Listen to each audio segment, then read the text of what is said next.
در بتالون قسم حربی 13483 وزارت مدافع جمهوری تاجیکستان در ناحیه واسه مکانی برگزاری چهارمین روز دعوتشونده این جوانان با دعوت کمیسریت حربی ناحیه بعد گذشتن از معاینه طبی برای ادای قرض شهروندی اینجا صف کشیدند. با اشتراک نوسکران و والدان، نمایندگان مقامات حفظ حقوق، رئیسان جماعت‌های شهرک و دهات، سابقه‌داران مهنت، تشکیلات‌های جمعیتی روز دعوتشونده انا همین گونه در سطح خیلی عالی دایر کرده شد.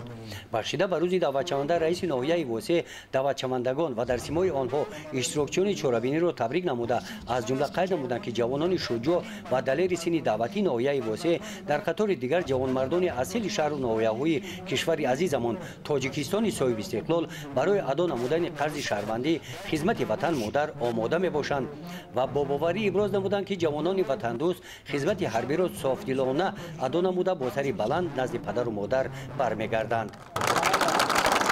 بعد برآمدها در قسمت مکافات سپاری ها برای سهم ارزنده گذاشتن در تربیت وطن پرستی جوانان برابران مقامات های حفظ حقوق از نام مقامات اجرایی حاکمیت دولتی ناحیه و کمیته اجرایی حزب خلقی دموکراتی تاجیکستان در ناحیه واسه و بخش کار با جوانان و ورزش سپاسنامه ها تقدیم کرده شدند. چهارمین روز دعوتشونده با برنامه ادانه کنسرتی جنببست گردید.